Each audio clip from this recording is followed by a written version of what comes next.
Now, programming from the Illinois Channel, an independent, nonpartisan corporation formed to provide nonpartisan coverage of Illinois state government and other public affairs events taking place across Illinois.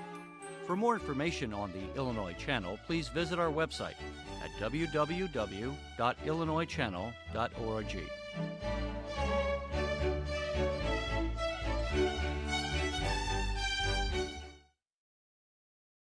Just ahead, Governor Rauner holds a press conference to announce the signing into law of HB 40, which expands taxpayer-subsidized abortions for women covered by Medicaid and state employee insurance. Then in 25 minutes, we sit down with Democrat State Representative Scott Drury, who is running for Attorney General.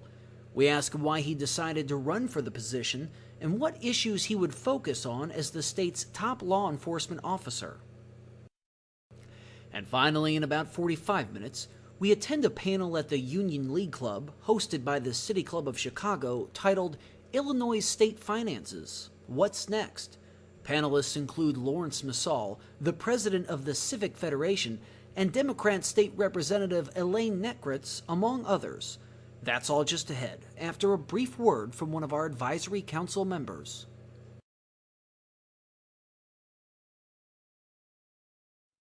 Hi, I'm Dan Montgomery, president of the Illinois Federation of Teachers. More than 100,000 IFT members work each day in schools, universities, colleges, and state agencies across Illinois. They're professionals who teach our students, keep our public buildings safe and clean, and provide critical state services, and much more.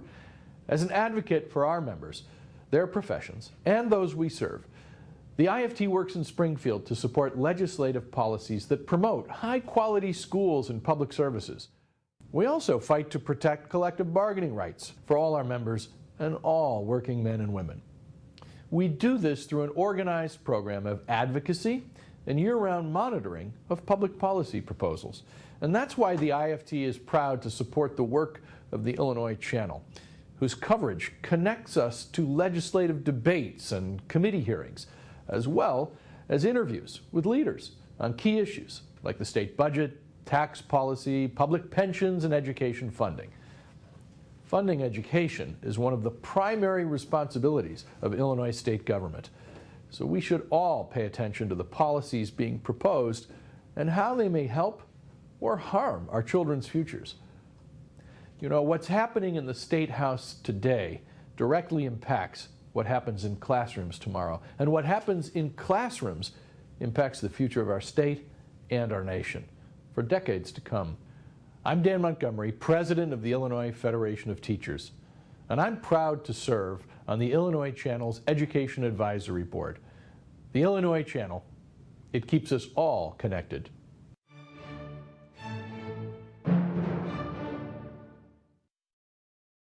Next, from Chicago, Governor Rauner holds a press conference to announce the signing into law of HB 40, which expands taxpayer-subsidized abortions for women covered by Medicaid and state employee insurance. This runs about 25 minutes. Good afternoon. Thank you for joining us. House Bill 40 has finally been sent to my desk this week. HB 40 addresses many very difficult, very emotional issues. The passions, the emotions, the sentiments on both sides of these issues are very powerful. I respect them very much as a person. And as governor, it is my job to do the best I can to represent all the people of Illinois on these difficult issues. The moral argument against HB 40 is very powerful. In my view, it's not debatable. It is irrefutable. I respect it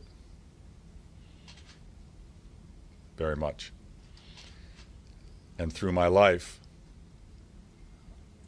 I have respected that view and supported candidates for office who are pro-life, and I have voted for and supported public officials and public servants in office who are pro-life.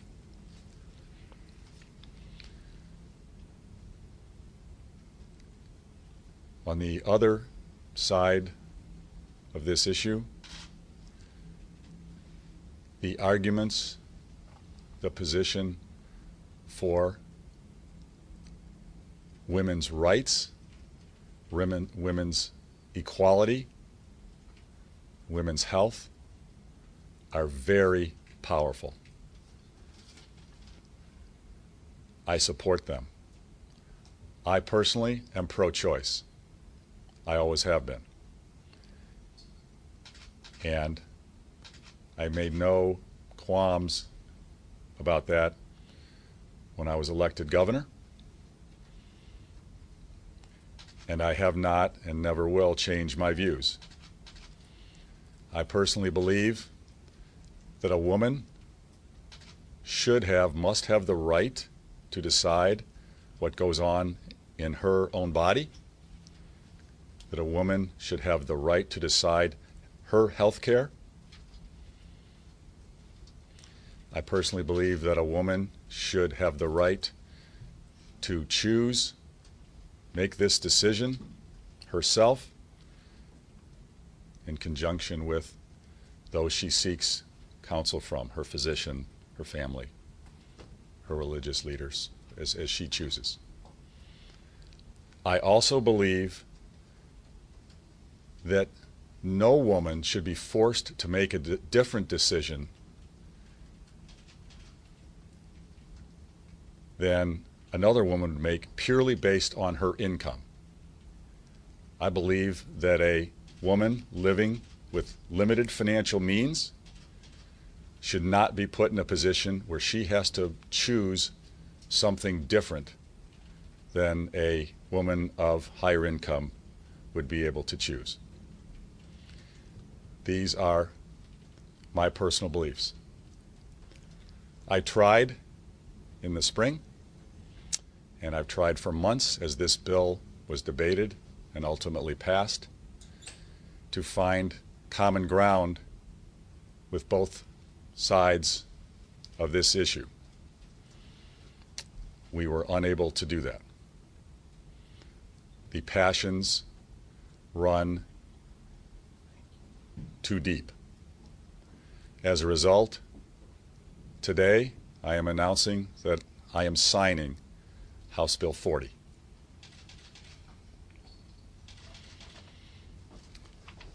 I am joined today, I'm honored to be joined today by women of Illinois who are passionate about these issues, and I would like to ask a few of them to speak to you today. Perhaps we could start with Corrine Wood. Thank you, Governor. Thank you.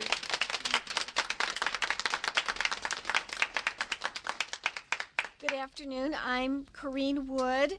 I was told we're supposed to spell our names and say what we do. It's C-O-R-I-N-N-E, Wood. I'm a former lieutenant governor, but perhaps more importantly for today's purposes, I'm here as someone who has been fighting for women's health issues for decades. And not just women's health issues across the board, but also women's reproductive health issues. And I can tell you it is a challenging issue.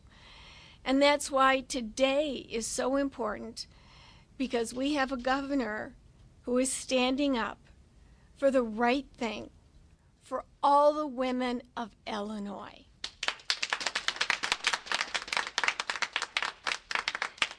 He's standing up for women's health.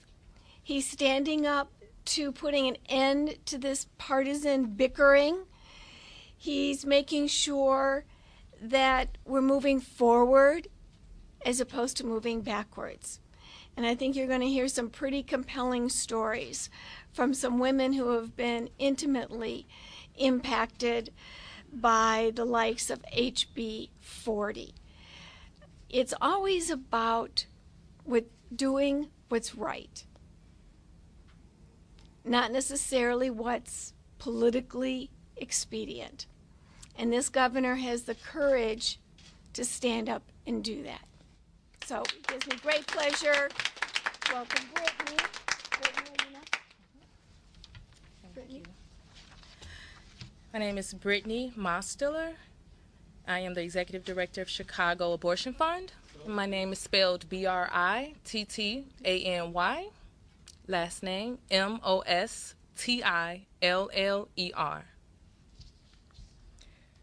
When I became pregnant in 2007, a few months after giving birth to my third daughter, I knew right away that it was not the time for me to have another child. I knew that the best decision for my own health, for my 3 children, and for our futures was to end the pregnancy. Unfortunately, I was met with many roadblocks between making my decision and getting the abortion I needed. A decade later, I still know it was the right decision for me. I also know that it's wrong to make anyone go through what I did just to get necessary reproductive care. And it doesn't have to be this way. Today, Illinois has taken an incredibly important step towards justice for women like me.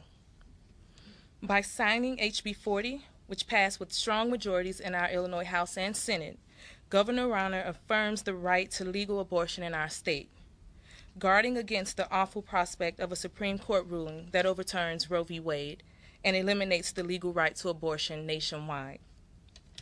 But protecting the legal right to abortion isn't enough, because a right in theory only is no right at all. That's why it's so important to lift the ban on insurance coverage for abortion for low-income people in our state, and HB 40 does exactly that. I learned the hard way what happens when abortion coverage is denied. I want a better future for my children and for our state. When Medicaid insurance doesn't cover abortion, it forces women to make impossible decisions and endure added delays, harm, and stigma. I had to raise the funds, request time off from work, and make my way to the appointment, all of which was made more difficult because I was already struggling financially. My story is my own, but it's sadly not unique. The pain and punishment of bans on abortion coverage are well documented, and bans on coverage, like most restrictions on abortion care, fall hardest on people who are already struggling, women of color, and young people who are forced to try to pay for this care out of pocket. Today, I'm Executive Director of Chicago Abortion Fund, the same abortion fund that helped me, and I'm proud to help fund abortion care for our callers. But we'll never be able to meet the full need with our efforts alone, which is why abortion should be covered by insurance, however much money someone makes. I know that the work of the Chicago Abortion Fund will remain as necessary as ever, but with HB 40 signed into law, there will be fewer women who are forced to turn their lives upside down to pay for legal and necessary medical care. Today's victory affirms that women's lives and decisions have value, and that we are best positioned to make important decisions about our health and future without politically motivated bans standing in the way. Thank you, and thank you, Governor. Thank you.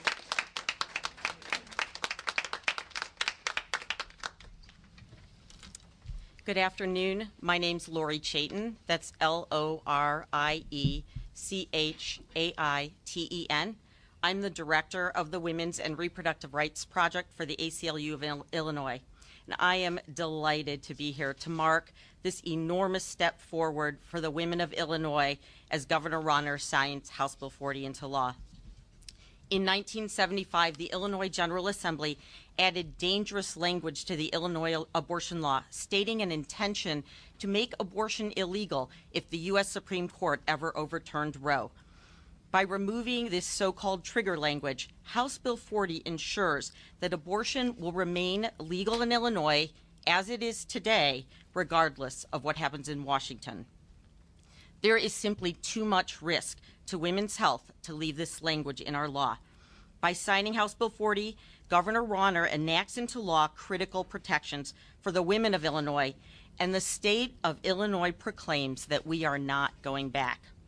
House Bill 40 also removes provisions from Illinois law that deny abortion coverage for many women who get their insurance from the government, including low-income women and many state employees. This bill backs up our state's values by ending political interference with insurance coverage for abortion and ensuring that a woman isn't treated differently just because of her income or where she gets her insurance. It simply makes common sense.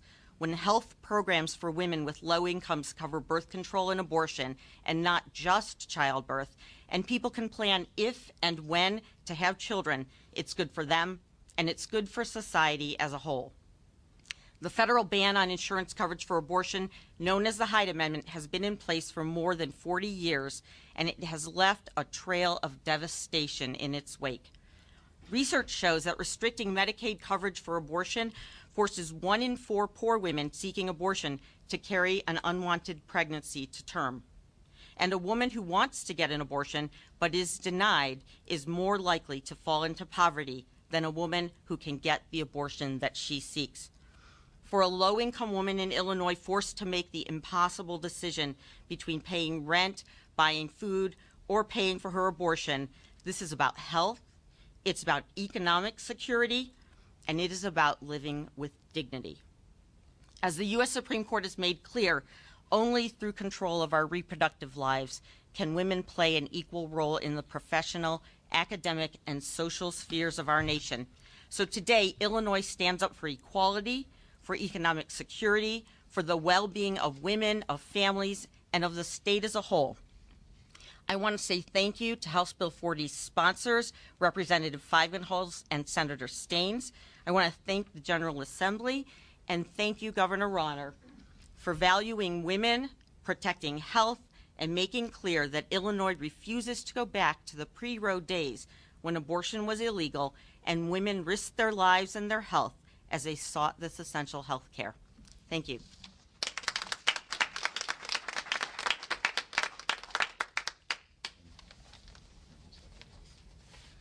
All right, we open it up to questions. Governor, you know that I gather there's some representatives waiting to speak to us here outside the room who are going to tell us that you betrayed the Right to Life movement and you made a promise that you broke. I am being true to my values and my views.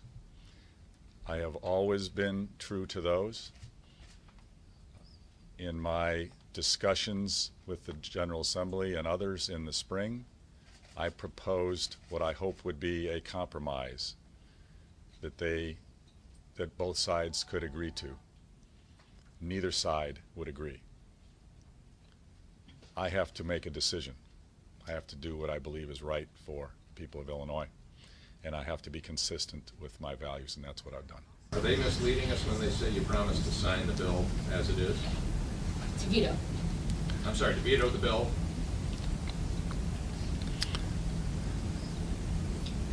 I am being consistent with my values. I attempted, as I said earlier, I attempted to propose a compromise in the spring, and I've attempted to advocate for that compromise since the spring with leaders, legislators, with advocates on both sides of this issue to deal with the elements of HB 40 in 2 steps. Trigger now, other issues later. Neither side would support that approach. As a result, I have to decide, and I've made my decision. Your tone is very much that of someone who feels as though he's been abandoned by the lawmakers in Springfield, forced to go it alone on this. You seem to be saying as much. You said to us last week that you were consulting with both sides of this issue and reviewing what you knew of the bill at that point. Was the First Lady a part of the discussion? Have you relied on her through this process? I have relied on dozens and dozens of people who I respect. I've certainly the First Lady. I talk to the First Lady every day on many topics. She's my best friend. But I have met with legislators on both sides of this issue. I have met with advocates on both sides of this issue, community leaders, women on both sides of this issue, and I've tried to listen and learn, pay respect. The views on these issues are deeply held, strongly felt. And I've tried to make a decision that I believe is best with. How surprised would you be if you get a primary challenge out of this? Politics are politics. Conservatives are very upset with this already, and there's a good chance you could lose a lot of Republican support over this, particularly downstate. Politics are politics. Why not? Why not AD? No support on either side of the aisle for that. How big of a deal should this be seen? I mean, right now, we're getting a lot of questions about what this means for your political future. Is this a fair way for voters to judge? I mean, is that significant? Or are you going to tell GOP legislators, hey, we've got a budget and there are other things that they should figure out where they stand with you? Where does it lie in that range of political issues or policy issues? Certainly, this is a very, very significant issue. As I cannot emphasize enough, the passions on both sides run strong, and I deeply respect the moral arguments, the religious arguments, the faith-based arguments against HB 40. I understand them, I respect them. As I have stated, I have my views. I must be consistent with my views, and I've attempted to be consistent while also accommodating, trying to find common ground on both sides of the issue. We're not able to do that. You're raising a very important point. This is a very important subject where I am strongly working every day is to create a better future for Illinois on jobs, more jobs and higher family incomes, on taxes, bringing down our tax burden. It's too high. We need government that's more efficient and effective and transparent. On education, and we've achieved historic accomplishments in education in every regard, but I want outstanding education, and there's much more to be done. And also political reform. I believe passionately for Illinois to have a better future, we need bipartisan government. We need competitive general elections, which we have not had for years. We need not gerrymandered districts, and we need term limits on elected officials. I've been passionate about these issues. These are the issues I lead on. I talk about them every day. And these are the issues I hope we can come together on and make great accomplishments on together in the General Assembly. These are bipartisan issues. We should have agreement to grow more jobs, reduce the regulatory burden on our businesses, become more competitive. We should have agreement on ways to make our government more efficient, shrink the bureaucracy so we can bring down our property taxes. We should have agreement on education improvements.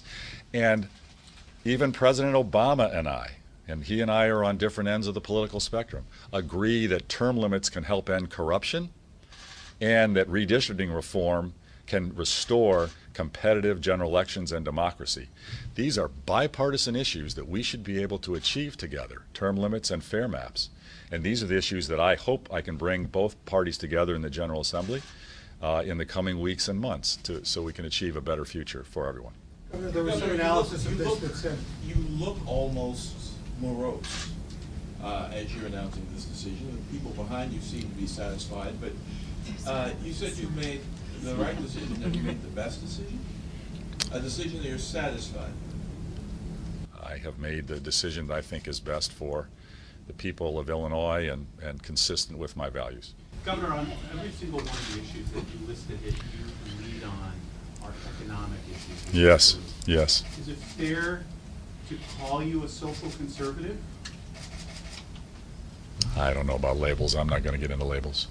Governor, there was some analysis that suggested you were going to be between a rock and a hard place on this. You were going to be losing politically on one side or the other, regardless of which way you chose. Did you feel like you were between a rock and a hard place on this?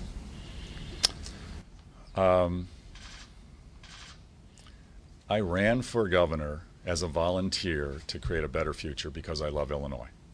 I just love Illinois. I was born here, raised 6 children here, built businesses here, have my deepest friendships here. I love Illinois. This is home. Final question. And it's broken my heart to see what our political system and our politicians and our government has done to our state for decades. To change that, fundamentally change that, is the reason I ran for governor. We have to grow more jobs in a competitive economy. We have to bring down our tax burden. We have to get the corruption out of our government through term limits and fair maps. This is the reason I ran. I will never give up on this. There are many challenges, many obstacles that get erected along the way from the folks who would like to defend the status quo and have more of the same. But we can't give up as a people. And I will be asking Democrats and Republicans to come together to create a better future together. The challenges that we have are really not partisan. These are not partisan issues. Bringing down property taxes is not partisan. Term limits are not partisan. Fair maps are not partisan. Getting regulatory relief and cutting the red tape on businesses to get more companies here is not partisan.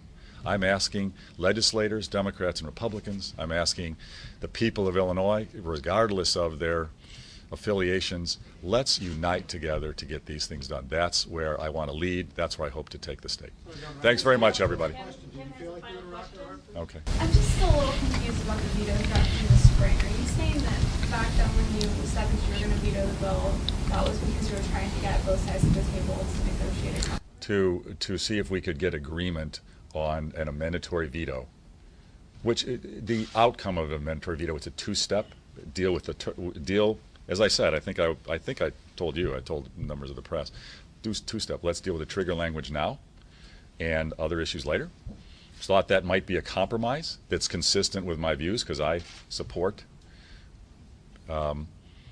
low-income women having the same opportunity, the same ability to choose as higher-income women. But a 2-step process was not embraced by either side. Thanks very much, everybody.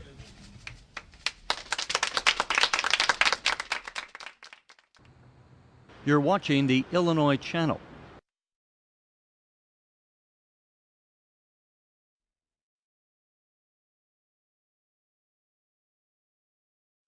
Hi, I'm Bob Myers, President of the Associated Beer Distributors of Illinois. You know, there have been many increases in the number of choices of beers now available in the marketplace.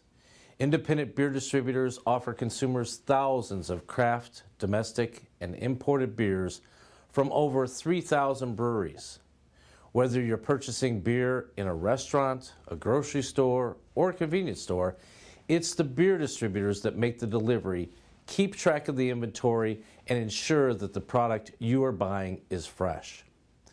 We're also responsible for recording how much beer is sold and ensuring that the state taxes on those sales are collected.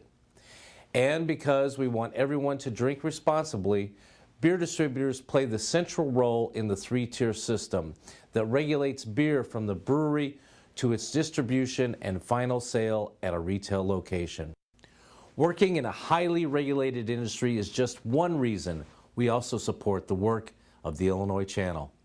When new laws are proposed, new taxes, or new regulations, we all need to stay connected to know how these proposals may change how we live and work. I'm Bob Myers, President of the Associated Beer Distributors of Illinois, who are proud to help keep you connected. Next, from Springfield, we sit down with Democrat State Representative Scott Drury, who is running for Attorney General. We ask why he decided to run for the position and what issues he would focus on as the state's top law enforcement officer. This runs about 20 minutes. Scott Drury, thanks for joining us on the Illinois Channel. Yeah, thanks for having me. I appreciate it. You are a House member. You had originally thought of running for governor and actually had announced And then recently, with the announcement by Lisa Madigan that she would not seek another term, you decided that you would seek the Attorney General's office. Why the switch, and why would you want to be Attorney General? Why the switch?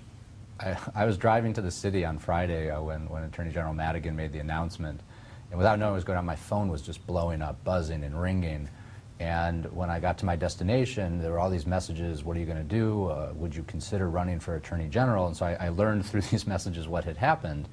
And there was just this outpouring of support and people saying, we need someone fiercely independent in that seat, someone like you. We need someone who's shown that they'll stand up to the most powerful interests in Illinois, and would you consider doing it? So I thought a lot about it. I talked with friends, talked with family, talked with supporters.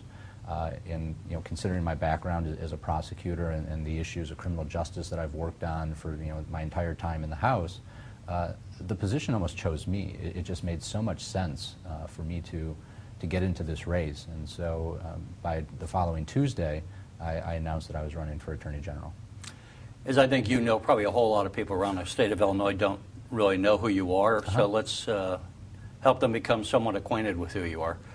Give us a brief background. What was your career before you became a House member? I worked at the U.S. Attorney's Office in Chicago from 2003 to 2011. Pat Fitzgerald was the U.S. Attorney at that time.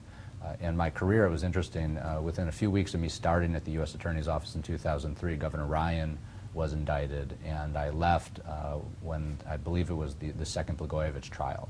And in between that, I worked on public corruption cases, I worked on corporate fraud cases, I worked on gun crimes. So a lot of the same issues that we're talking about in Illinois today were things that I was on the front line of that battle.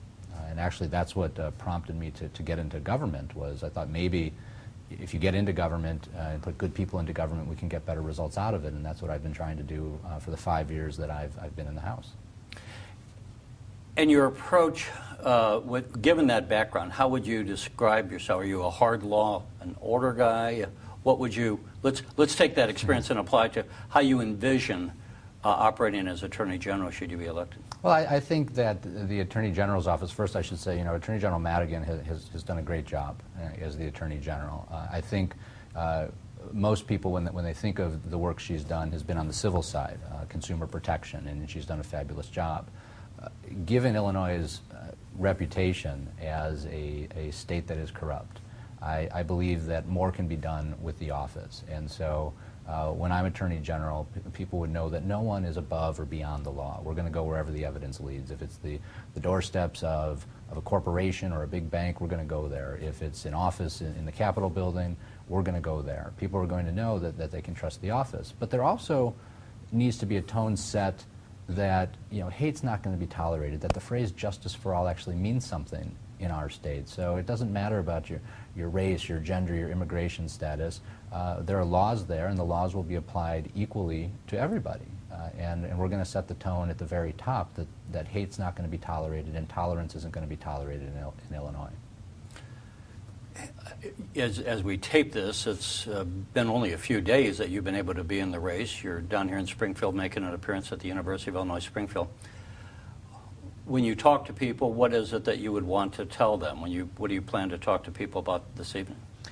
We're going to talk about what can be done with the office. Again, I think that the office has been great. We're talking about obviously the Attorney General's office when it comes to consumer protection. When there's a data breach with Equifax, I think the people turn to the Attorney General and expect that office to do something, and historically it has. But like I said, the office can be expanded.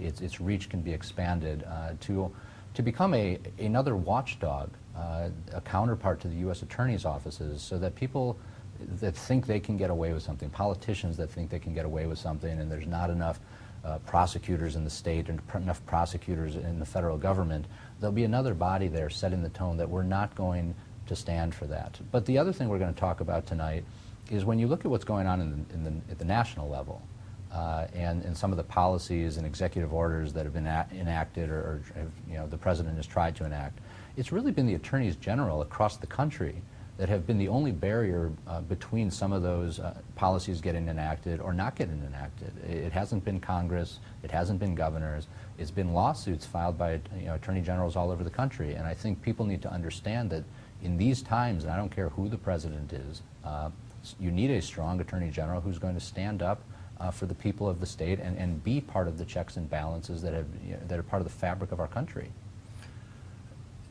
On that, what is your governing philosophy? I guess I'm trying to make a complicated question perhaps less complicated, but we get into the whole issue.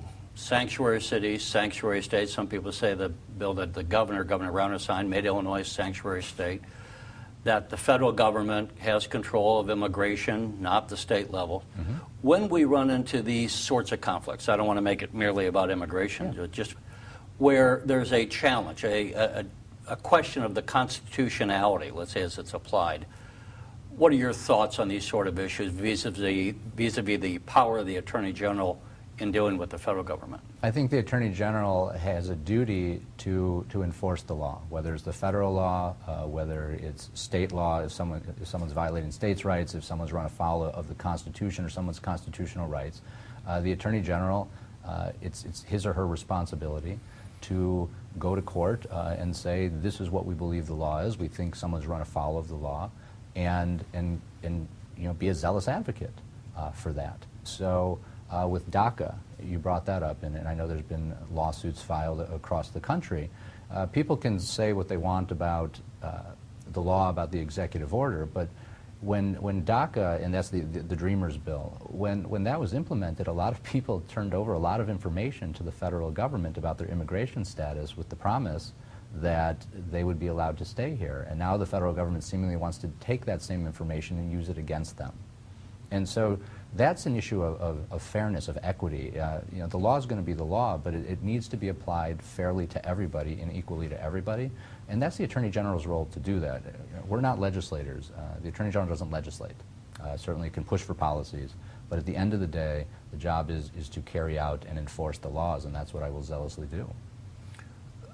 Let's talk on the issue of the Second Amendment. Illinois was the last state to allow concealed carry, and that was after a federal judge basically ordered the state to pass a law. Right. In general, obviously in the whole light of the gun violence that we see in predominantly Chicago, what are your thoughts on guns, on the Second Amendment? Obviously, I think that's going to be certainly of interest to a lot of different voters. Yes, certainly. When concealed carry, when the Seventh Circuit came down with that opinion, saying that Illinois shall have a concealed carry law, there were big issues about what should that law look like. Well, and it was, should it be the state may issue concealed carry permits or it shall issue? And I certainly was on the side of may issue, that everybody shouldn't just be allowed to obtain a license for a concealed weapon. Now the argument was, well, with concealed carry you'll see gun violence go down because there'll be rational people on both sides, and if they know everybody is carrying a concealed weapon, then you will see less violence. I'm not saying there's a direct correlation here, but since we've implemented that law, I believe it was in 2013, and you look at the city of Chicago, for example, the gun violence has skyrocketed. So, I think that the theory behind concealed carry didn't really do what it said it was going to do, and we need to look at what causes gun violence. And as Attorney General, I think that office can be used as a platform, as a pulpit, to address the real issues of what will stop the gun violence. And it's not just in Chicago. There's a lot of crime all over the state of Illinois, and the state, especially without its budget for 2.5 years, was not doing enough to try to combat gun violence in terms of investing in communities and having after-school programs in places where people can go. We left it to the cities, and they just weren't in the right. They didn't have the resources to do what they need to do to stop that horrible problem. We talked about your time as a federal prosecutor, and as you mentioned, Illinois is famous for its corruption, has had for 80, 90 years. We can go back. In fact, it was right here that Abner Mikva, at the University of Illinois, about 12 years ago, said that Illinoisans have a perverse pride in its history of corruption. But on that, what are your thoughts on the approach of the Attorney General's office on enforcing ethics, rooting out corruption? And I should say, let's start off something maybe I should have brought up earlier, that this last January, when the new legislature was sworn in, that you were the only Democrat to vote against Michael Madigan as being Speaker. Happened right here. That's right, happened here. And why did you do that? Was that an expression of your thoughts against corruption? I don't want to, I'll let you say what you want to say about the speaker. I don't want to intimate that he's corrupt, but why did you vote against him, and how would you carry your life experience into rooting out corruption in Illinois? So my vote was just representative of the people who I represent. You know, my title right now is state representative, so it couldn't be any clearer what my job description is.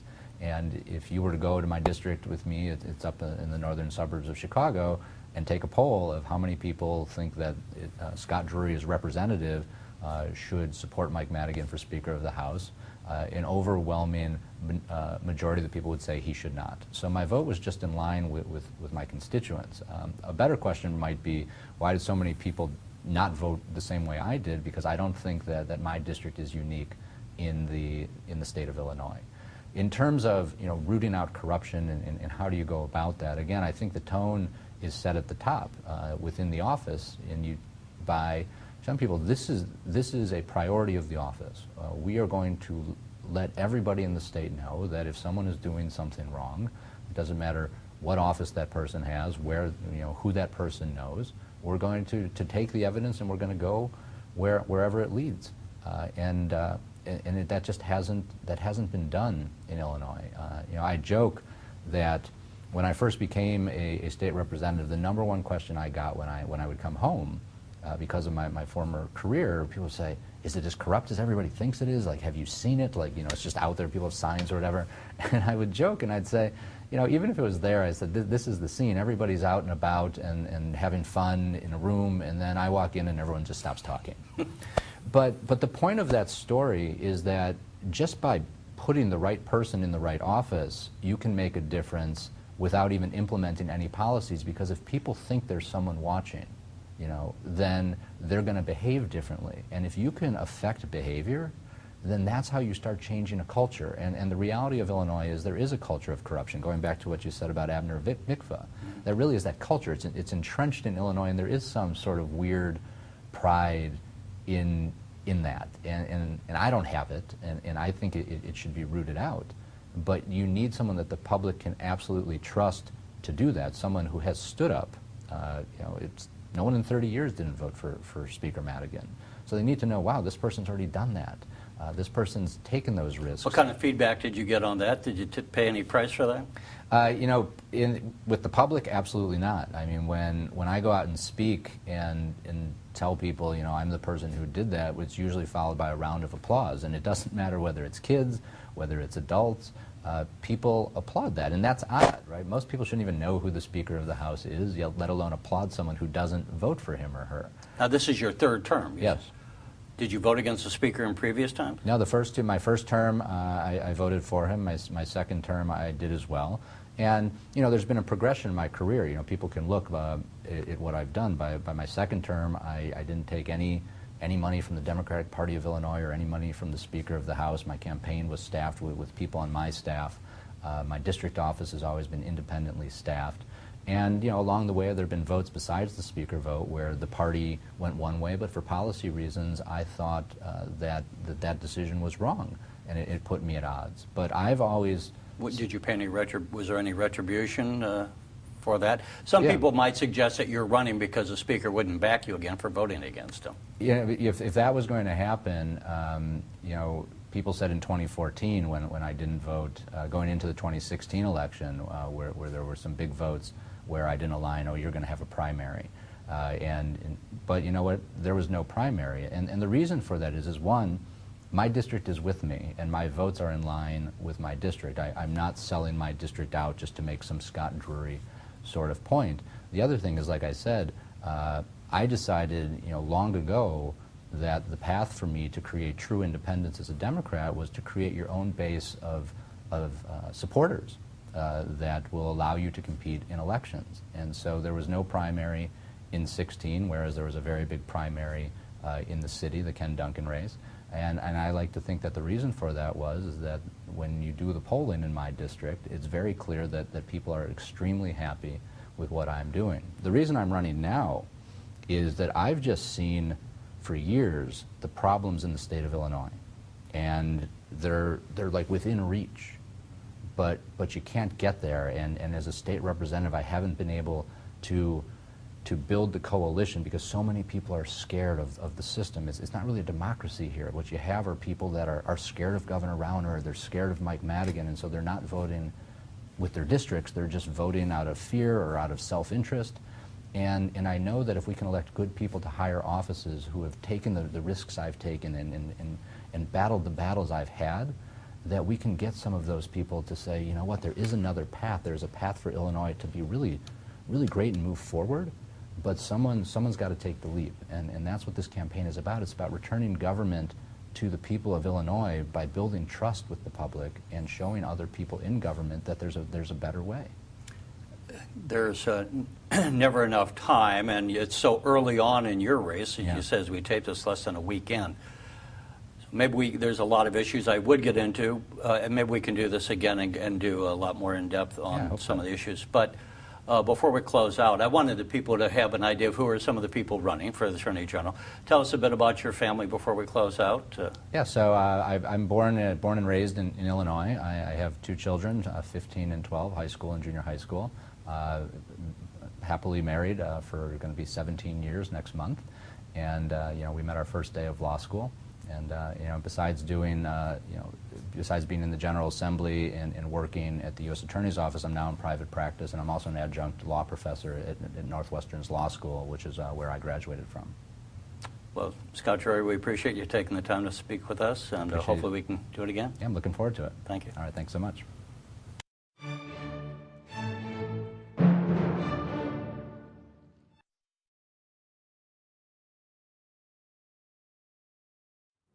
Hi, I'm Matt Hart, Executive Director of the Illinois Trucking Association. For over 80 years, we've represented the interests of those who work in the Illinois trucking industry. We work with members of the legislature to pass laws to help make the roads safer, to help keep Illinois trucking competitive, and to help provide ongoing educational opportunities for those in our industry. The technology of trucking is forever changing.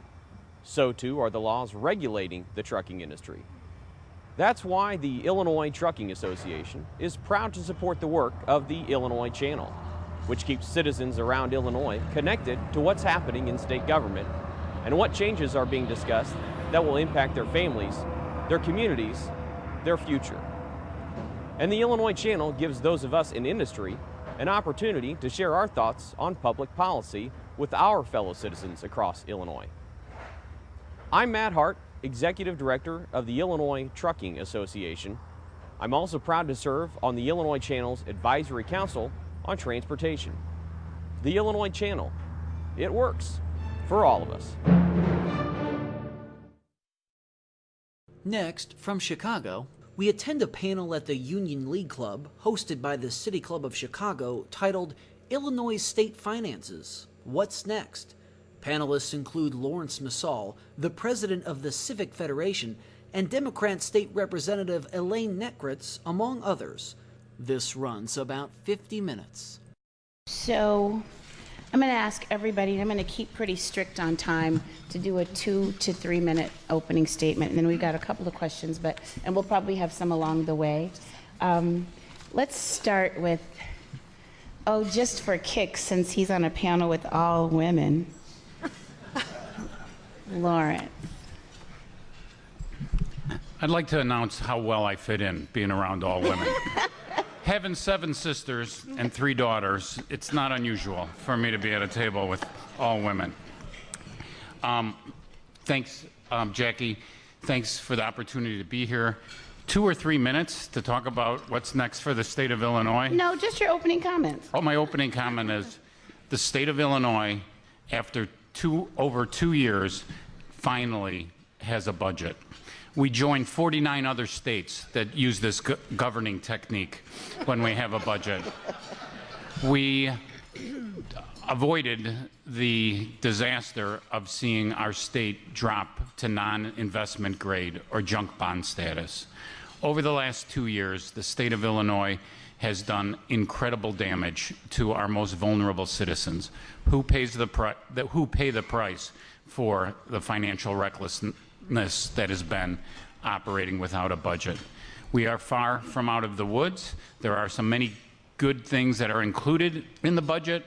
How we got to this budget is problematic as well, because it really requires the legislature and the governor to still pull together and go out and sell to investors, including the rating agencies, the advantages of lending us $6 billion so that we can pay off some of our operating bills.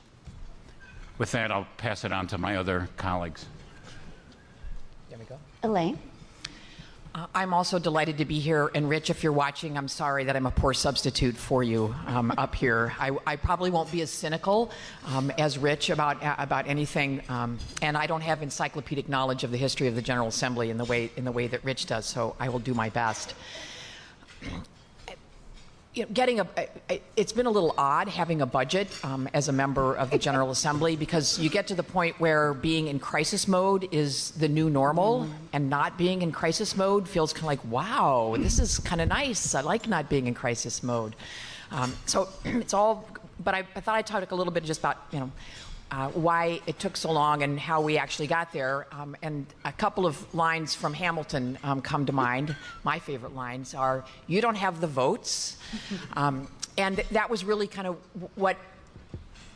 where we thought we were, and then all of a sudden it started to gel. Members were meeting from both sides of the aisle in all kinds of meetings leading up to the fact that we found out that some Republicans were willing to take the leap with us, and we turned from "you don't have the votes" to, in fact, "you do have the votes." And it took some of us a while to really comprehend that we did have the votes to get this done, but that was really, it was really the rank and file members of the General Assembly that came together and developed the trust and got to the point where we could put the votes on to get a budget, a major accomplishment.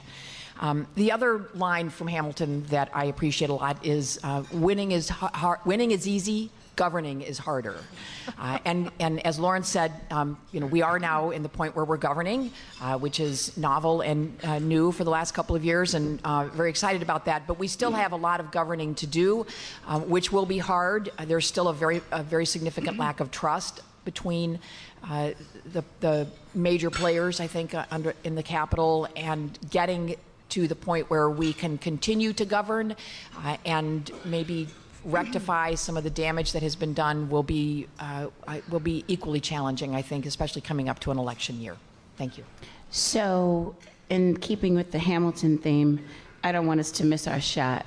We've got Senator Hastings, we've got Representative Turner, we've got some, I think that's it for all the General Assembly members. Did I miss anybody else? Let's give them a hand. They have a tough job.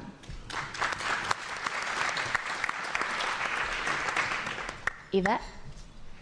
Well, thank you for having me. I thought I would start off by sharing a highlight of my 4th of July weekend, which, as many of you will recall, and Elaine will especially recall well, that's when we were headed into the new fiscal year. It was June 30th. June 30th on Friday. Whether or not the state was going to get to a budget agreement was very rocky.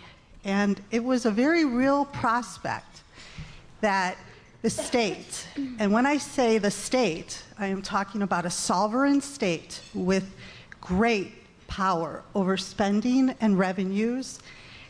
There was the very real prospect that we would be the first state ever to be cut to junk, which I will quote Lawrence, that would be a real disaster in many ways. So, as things were unfolding over the weekend, the House, pulled it off over the weekend, and then the Senate acted, and then overrode the governor on the 4th. I went to a friend's 4th of July barbecue, and I walk in late, and everyone at the party descends upon me, right? These are not reporter types or financial types, and they all start quizzing me. What's going on? Is the state about to fall down to a speculative grade rating? And what does that mean? And, that was a shock to my system, because usually when I go to parties, I start talking about work, and I bring up unfunded pension liabilities or... It's a party killer. You are just the life of the party, aren't you? Mood killer. Or, this is a special killer, is Chapter 9 municipal bankruptcy. Their eyes like just gloss over, and I lose them and they're off to get another drink. So why do I bring this up on a panel discussion about the state going forward? That's because I really believe that it was because of the widespread media coverage that really put the pressure on the legislature to act. And that sort of layered on top of the higher ed community, what was, how they had been decimated, and the human services community, how they had been decimated. It just all really piled up and resulted in something happening. Along with, I would remind everyone that on Friday, the federal court had ruled that the state was going to have to start making $586 million in monthly Medicaid payments, and also to begin to pay down a $2 billion backlog. So, why do I bring this up in terms of going forward? It's because I really believe that the pressure has to stay amplified. Maybe not that intense, but amplified so that we don't fall backwards. We are still on the cusp of junk status. Moody's rates us at the lowest level and has a negative outlook. Fitch has we're one rating level away, and S&P has us at the lowest level, but with a stable outlook. And there are lots of triggers, that potential pressure points that are coming up, right?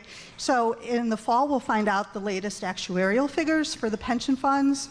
There's a lot of uncertainty referring to whether the budget is balanced, right? Because the $500 million that the budget relies on from the creation of a Tier 3 is very uncertain. We're about to go to market to borrow $6 billion, and the budget doesn't fully account for all the debt service. And I'll wrap it up, because I know I'm probably over my time. I get this question a lot. Why should I care what Wall Street thinks of the state, or why should I care what the state is rated? And it's very simple, right? It's about money. The state pays, right now their bonds in the secondary market are trading a couple percentage points almost over what a AAA rated state like Indiana or Missouri would pay. And market folks are saying that when we come to market, we're probably going to have to pay somewhere between 5 and 6%.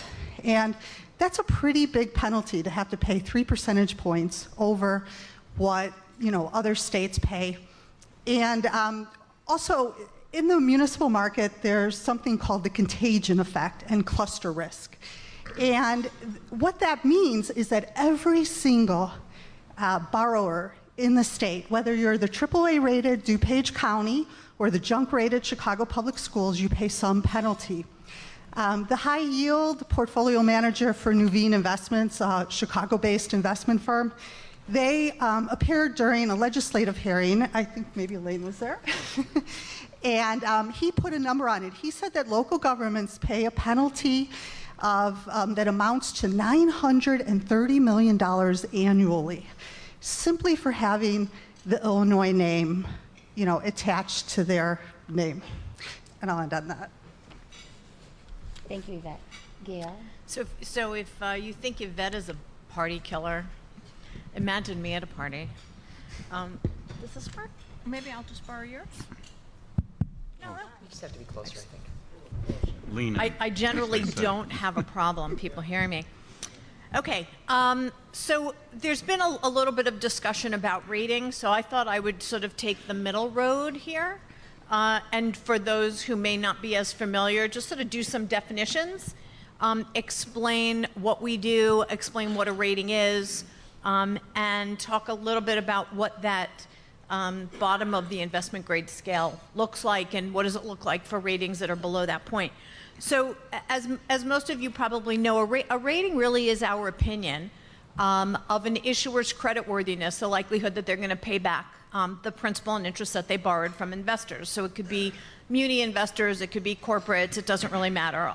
We have a 21-point rating scale. We use the same scale for all of the sectors, whether it's a bank or a corporation or a government. It is true that the state of Illinois is in a dubious position of being rated Baa3, as Yvette said, which is our lowest investment grade rating. The ratings that are below that, we don't like to call junk. because the top end of the investment grade spectrum, which is around the BA range, statistically and from just a perspective of relative creditworthiness, it's not our view that a rating in the BA range is about to default by any means. It just means that it has more speculative elements to it. And the other thing just to keep in mind is that we don't really have an opinion. We don't give people advice about whether to buy or sell our securities. We don't give issuers advice on what to do. But there is a lot of conversation around what it means when you tip over from that Baa3 rating level to the BA level and what it means for investors. So some investors have to actually keep all the securities that they own in the investment grade space. So once a rating drops below investment grade into the spec grade area, they sometimes have to sell it. So it's a very big cliff for the investors. So, just a couple things that I would mention. Our ratings, as you may know, run from AAA to C. Our median state rating is actually AA1, which is one notch below the highest rating of AAA. So you can see from that level, the state of Illinois is pretty far away from that. The median local government rating is AA3, which is also still very high. And the negative outlook that the state at Baa3 has implies that we believe that there's around a 50% or more chance that that rating may actually move again. And some of the potential movement relates not so much to the budget itself, but this issue about sustainability of their ability to balance. So that financing that each of you were talking about is a huge financing that really is intended to provide more liquidity back to the state for these unpaid bills that they have racked up during the time that there was no budget. So I would just leave it at that. We don't like to use the word junk. We use speculative grade because nothing is junk. And happy to answer any questions. Thank you for having me. I like that. So all right, that means we are in a speculative position. We're not junk. No. You like that? Okay. Junk makes for a better I headline. like speculative. It sounds like glitter and sparkle, so it makes me happy. Thank you, Gail. I'm going to go back to Lawrence, and I'm going to try to, I think I know some of the things that Lawrence is going to talk about, but I just want to kind of I don't have any idea. I don't know. What you know. I just kind of want to throw this in because I think you're probably going to hit this in some of your notes already. Elise Hoffenberg. Elise, are you here? She's way in the back there. Hi. She said that how do we get our way out of this situation? The budget deficit and the pension obligations grow by day. How do we address that? And I just have a feeling that you were probably going to talk about some of that. I'm sorry, the question was how did we get here or how are we getting out of here? I think it's how do we dig our way out of the situation, but how do we get here is a good way to start with that. Yeah, I think, both the perspective. How did we get here? Mm-hmm. By making a lot of smaller, short-sighted decisions over a long period of time without paying attention to what the long-term implications were. It's basically political expediency. And when you break that down, all of us bear a responsibility for encouraging political expediency. The difficulty, oh, thank you. The difficulty in trying to say one person is to blame, one General Assembly, is that the main drivers of the state's financial precariousness are the long-term pension obligations, the highly leveraged debt that we have put ourselves in that position, and the need to continue to borrow, right? So I just can't say it. And there's two slides that are we passed out on your table that in your free time, writing on the L, I encourage you to whip out and talk to your friends about. The first would be the amount of debt per Chicagoan that we all owe our government. And you'll see, it's the one that's in color, and it basically shows that in 2011, the average Chicagoan owed about $27,000 to the government for both its unfunded state and local pensions and the amount of long-term state and local government debt. And now that number, the most recent number on that chart is 2015. It's about $33,000 per person. So we're highly leveraged. The other chart, and I'll get to that more, is about the amount of debt service that the state of Illinois needs going forward before, or including actually, the borrowing that's going to be included as part of the budget agreement. So you get out of a very deep, dark, painful hole by stop digging, right? As long as we didn't have a budget, we not only were digging, we were tearing the walls down. So the hole was getting bigger and bigger. Not having a budget is not the same as not spending money.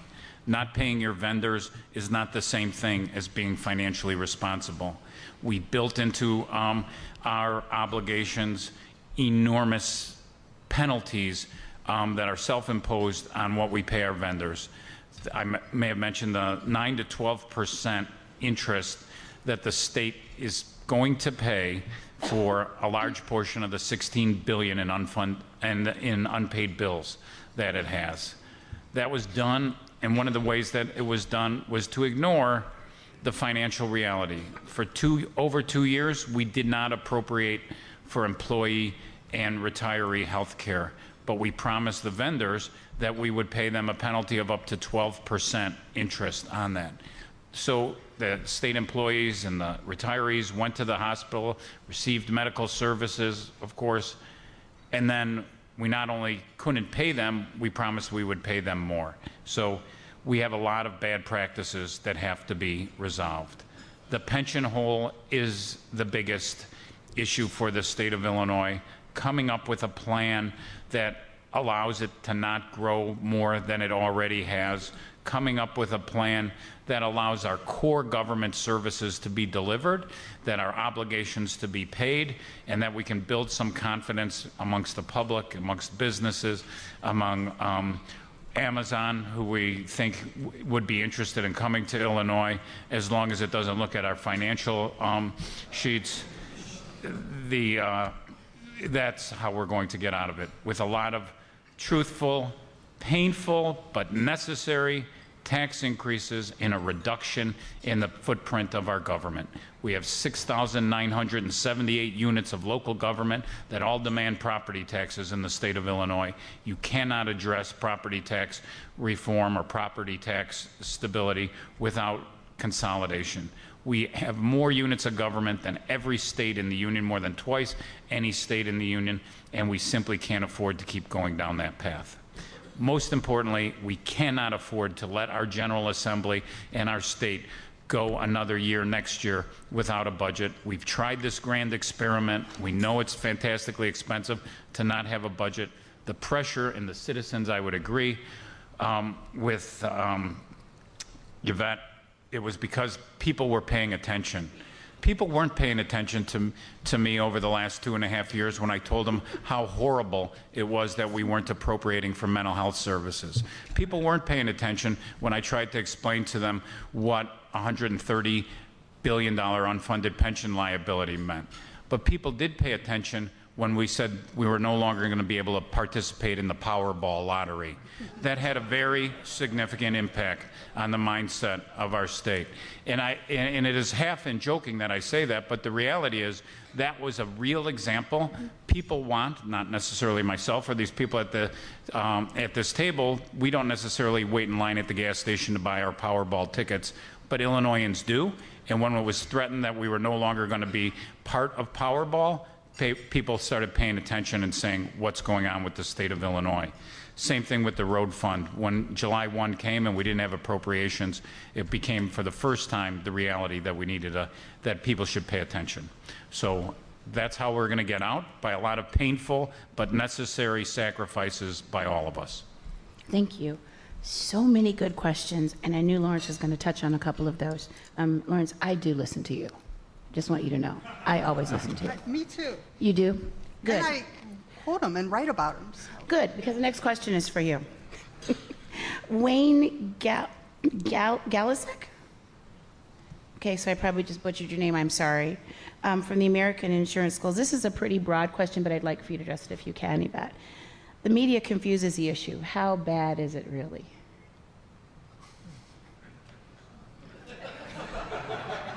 Pretty bad.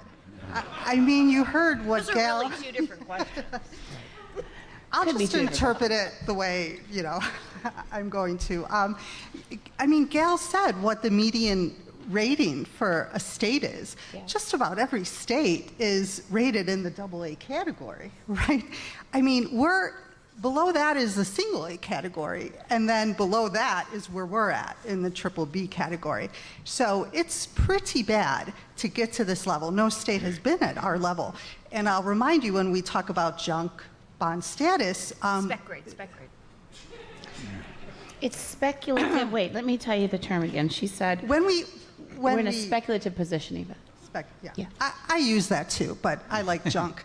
So it draws the readers in, you know, online. So I'll remind you that our bonds that are a step below general obligation, the ones that are called appropriation-backed bonds, like, you know, about $3 billion of Met-Pair bonds, they're already junk. So, I mean, that's, you know, our higher ed system. There is, I don't think by any of the three rating agencies, there is a state public higher ed system that has so many universities at a junk level. I mean, it's pretty bad. And I would, to finish up on that, I would like to just add on to what Lawrence had to say about, you know, how we get out of this. And I would focus on kind of more of a near-term issue of how to avoid actually falling to junk. The rating agencies have laid out pretty clearly what could trigger it, right? So specifically Moody's, I think one of their big issue, all of them, their big issue is our unfunded pension liability, which is just about $130 billion, right? And it could get worse when the new numbers come in this fall. And, you know, so pension reform, of course it will be challenged, whatever happens, but there is a lot of support for President Cullerton's plan. You know, we won't know ultimately until Justice Burke and her colleagues decide, you know, whether or not it's legal and doesn't violate the state constitution. But I think that's what the rating agencies are looking for, is some kind of action on pensions. The action that the budget included on pensions, most of that just relieves near-term payments, right? So that's not a positive. When we issue the $6 billion and pay down our backlog, which today stood at $15 billion, according to the comptroller's website, if somehow we add to that after we've borrowed to pay it down, we're in trouble. You know, those are a couple of the big triggers. And then, of course, you know, I don't know if anything's going to happen in the legislature till the election. Will there be a capital bill? Maybe Elaine would have better insights on that.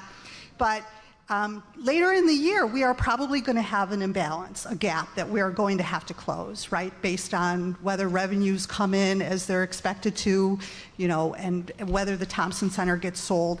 And if we don't address that deficit, that's another trigger point. So aside from, you know, every point that Lawrence so eloquently made is spot on, but you know, there are I guess what I'm talking about is, yes, let's not allow the hole to be dug any deeper. Let's start to, you know, get our way out of it now. Thank you, Yvette. I think that those are all very good points. And, you know, we could talk about this pension stuff for a little while. And since we're talking... Can I add a point? Sure. Okay. I just want to add another point to what Yvette is saying. I think what she's saying is true, that the pension issue is a big driver, but there's another part of the driver here that people need to appreciate, which is the fact that the state has not lived within its means for quite a long time. So the idea of what I may call putting bills in the drawer has created a huge mess. They've had sort of this roller coaster of when things are good, they would pay them down. When they weren't so good, they would build up. But the fact that on the whole, they're not in a position now where there's sustained balance and living outside the means, which basically means living over your budget, like, you know, having a diamond wish list and your pocketbook. So I think, you know, sustained budget balance is another very important, and I would say almost equally important issue.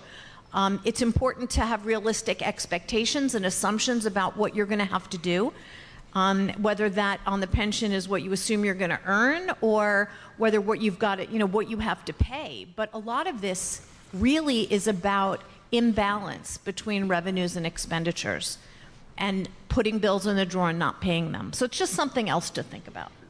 Thank you. Certainly, that's I wanted to circle back, but what Gail said is spot on. Elaine, since we were talking about pensions just before, and you know a little bit about that, having lived through it, and thank you for your service with that. We can't thank you enough. Dave Lundy asks this question, and I think it's spot on, and I think this is for Elaine, but if anyone wants to chime in, they can. I'm trying to be respectful of time. Can the debt be paid and the budget be balanced on an ongoing basis with a 4.99 tax rate? And what are the prospects for the next budget?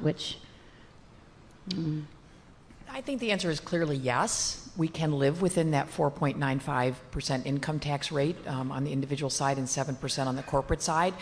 To my mind, the question really is what is the impact on the current services that we are able to provide? We can make the pension payment, we can pay down the backlog of bills, we can do all those things. What suffers is our current services, and then I come back to the votes in the General Assembly, because no one really wants to decimate public education, no one wants to decimate higher education. But that's the situation in which we find ourselves. And so the answer is yes, we can live within it. It's just a question of what other services the citizens of the state of Illinois expect and require from their state government. And I just, I don't see us getting out of this backlog of bills for another 8 to 10 years. I think it's going to take us that long to do that, and in that period of time, I think you're going to continue to see the General Assembly and the governor wrestle with how do we balance our current services with the backlog of bills and the overwhelming pension debt. So thank you, Elaine. Peter, are you here somewhere close? Okay, so Elaine just answered his question anyway. So I've got some stuff on highways, construction, and this one, there are actually one before I'm going to ask the Amazon question, because there's an Amazon question here, imagine that. I'm going to toss this one to whomever. I really don't know who I think you all could have something to say about this. Deborah Jefferson from BMO, where are you? Ooh, now they know if they're not here. I don't always ask their question, but it's a good one, so I'm going to ask it. Oh, over there, in the back. See, you gotta tell me where you are, because sometimes I don't ask your question if you're not here, but it's a good question, so I'm gonna ask it. What other factors other than quality spreads compression signal the end of the party for high yield? Did I just stump the panel? Can you repeat the question? Yes. That's vocabulary I don't understand. What other factors other than quality spreads compression signal the end of the party for high yield?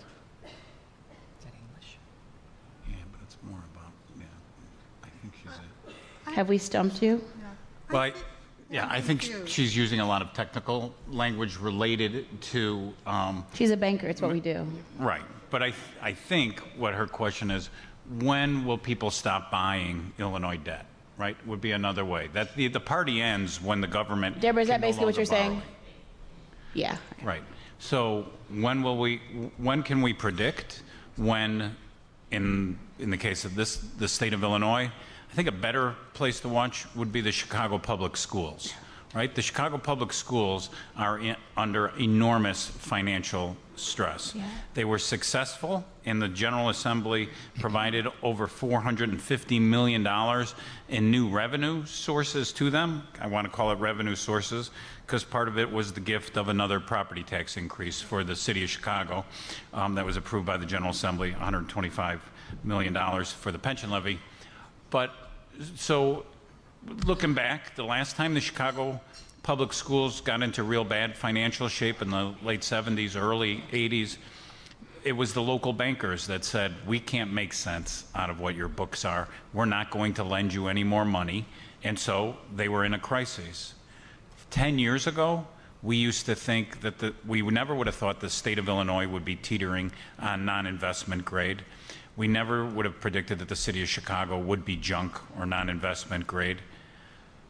There are high yield funds out there that will chase the return, and there doesn't seem to be a limit to the appetite to buy distressed debt until there's not. Until people, and that's the way it works in the market, that you can sell for as long as people will buy, and there is not a great deal of predictability.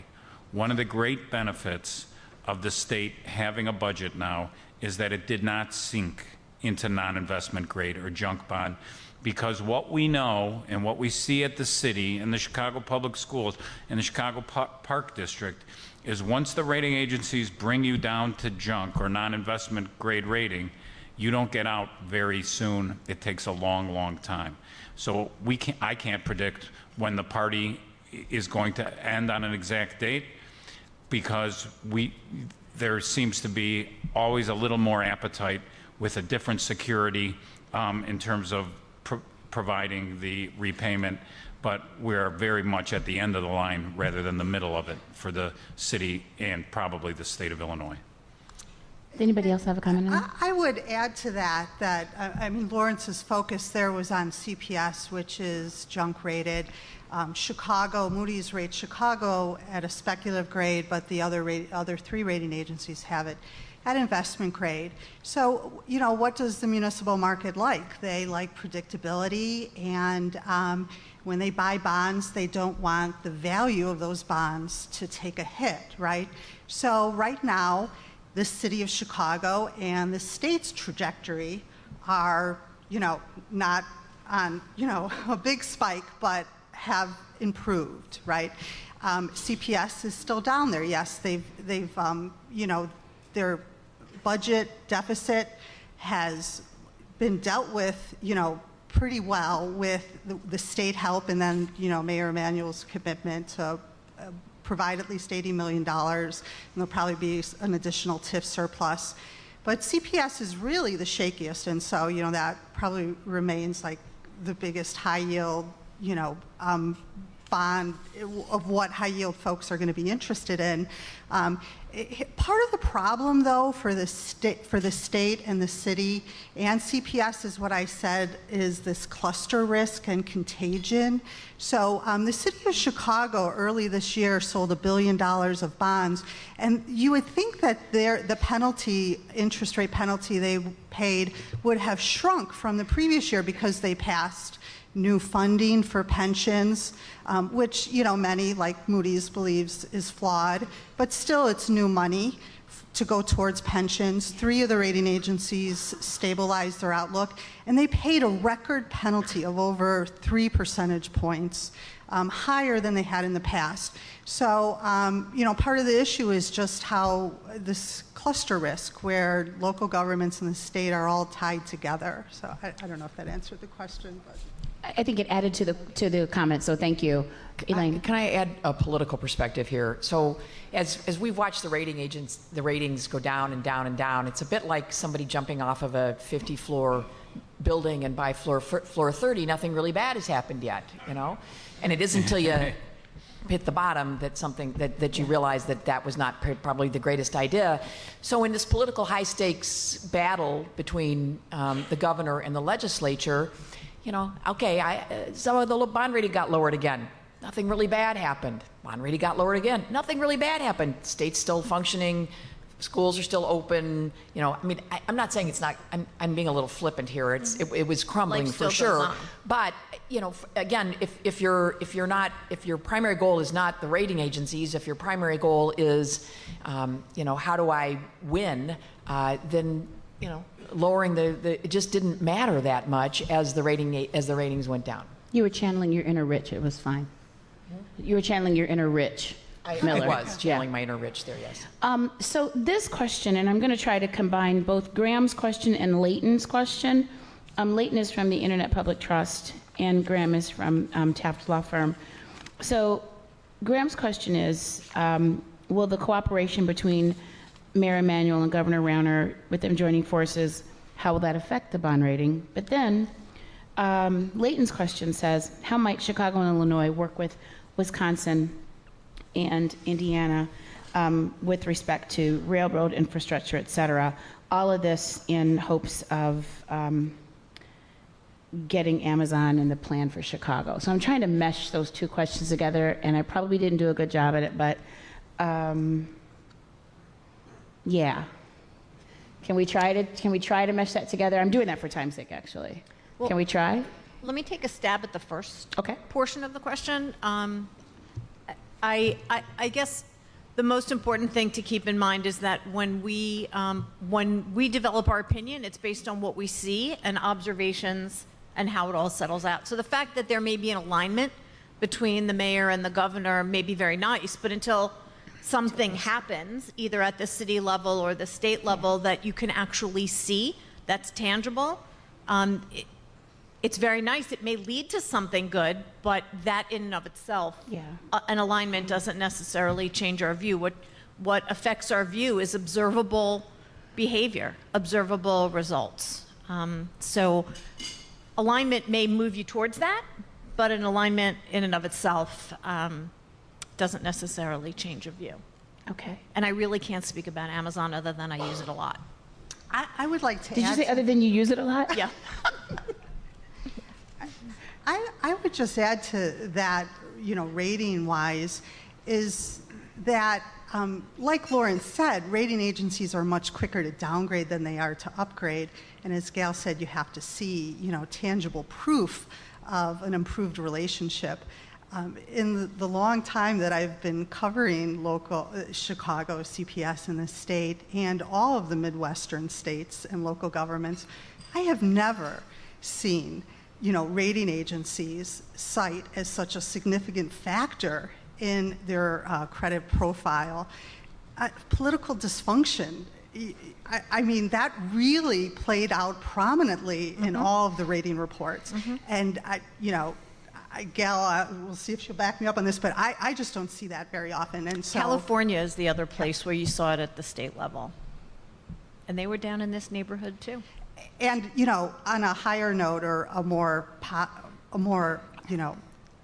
positive note of what we could achieve, is California was nearly at where we are, and they're in their coffers are pretty flush, and they're, back in the A category, AA. Yeah. Who would ever thought we'd want to be California? Right. Whoever thought Governor Brown would be viewed as showing us the way financially to move your state. Right? But I think it's worth pointing out that one of the successes of the new Governor Brown, that is his second tour as the governor of the state, his initial reaction when taking over the state was to present a budget with the available money that the state had. And that had a very chilling impact on everyone, because it showed that the state did not have enough money to not just to do the things that people wanted, but what the state needed to do. So after a year of bringing the California Assembly to the reality of what they could afford, then there was an effort, an educational campaign that was really aimed at going to referendum on a series of different cuts as well as increases in their revenue. They also benefit from beautiful weather in a place where a lot of people want to live. Those are things that this week we can sell, but not so much in December. In terms of attracting Amazon, the attraction of Amazon is the same as any business, and which is businesses want stability and predictability. They don't want to guess what the tax rates are going to be in the state of Illinois. They don't want to guess whether their employees or schools are going to open or not. So there's a lot that we have going for us in the short term, in that we have our schools opened, and we have the General Assembly has authorized and is now law a tax increase. It doesn't appear likely, that the General Assembly is ready to roll up its sleeves and raise more taxes. It's likely then that the focus has to be on reduction. In terms of what Amazon is going to need, it's likely that they're going to want certain infrastructure incentives. If you're bringing 50,000 people to the city of Chicago or anywhere else, that's going to have a transportation impact. The second chart that we had passed out is really in anticipation of people who want to talk about, what about the state getting a capital plan going? What about investing in long term? It shows you, that chart shows you the amount of debt service that the state of Illinois has going forward, including the expected $6 billion in debt that the governor has indicated that they were going to issue to bring down the unpaid bills. The important thing that I would want you to pay attention to is that if you were a reasonable person, it looks like at about 2034, the state of Illinois will be able to responsibly issue some more debt, because part of that debt is going to pay off the pension bonds that we issued. Part of, up until 2034, we're going to take 12 years to pay off the half of the unpaid bills that we racked up in the last 3 years. And that comes at a tremendous cost. So for those who want to sell a big capital plan, they need to identify how the state is going to pay for it.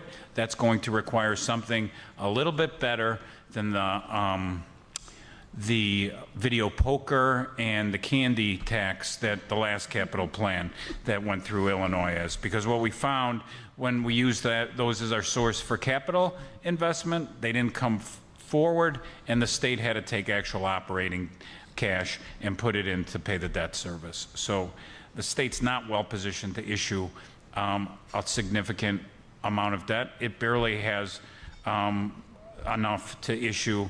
Really, we have about 6 months debt service on the $6 billion borrowing that we can identify. I think it's going to be very difficult for the state to, for the General Assembly and certainly this governor to agree on any sort of general capital infrastructure program. I don't see that at all in the short run.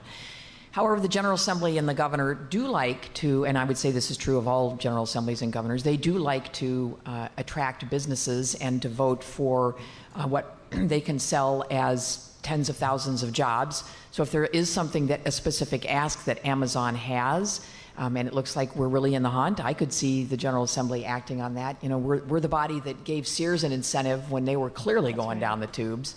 And so I apologize if I offend anybody in the audience. But you know, so we shoppers. Yeah. So we are perfectly capable of giving things away when we think that there are tens of thousands of jobs on the line. Thank you. Ruby, Representative Nickerts just answered your question. I don't know where you are, but there she answered your question without, see, it was like she knew. Yeah, did you ask her that before? She answered the question without me even having to ask it. Again, every time we have a panel, we could talk for another 20, 30 minutes, but I do want to be respectful of everyone's time. Just as we opened up, I'm going to ask you guys to do a 30-second close on what you think the future is looking like. So, Gail, we'll start with you. Thank you. I think the one thing that that California and Illinois have in common, besides the negativeness we were talking about before, but the thing to keep in mind is that both states have a wealth in them.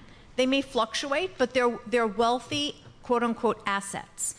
The big issue that California had was the difficulty that it struggled with about revenue raising and the refusal for a long time to live within the means. Those are kind of similar issues here, right? The flat tax makes it more difficult to access when things are good.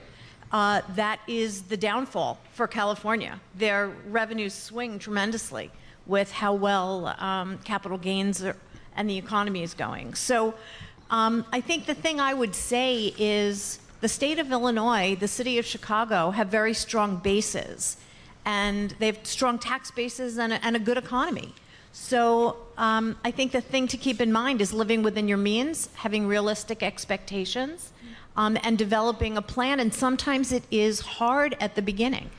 But there is a base here. We're not talking about Puerto Rico prior to the storm. Sorry for mentioning that. But, they were in recession for 8 or 9 years. There was no way out of that. This is a different situation, and I think governance is a part of it. Thank you, Gail. Yvette, quickly. Well, I would say to, tack on to what Gail said about our economy.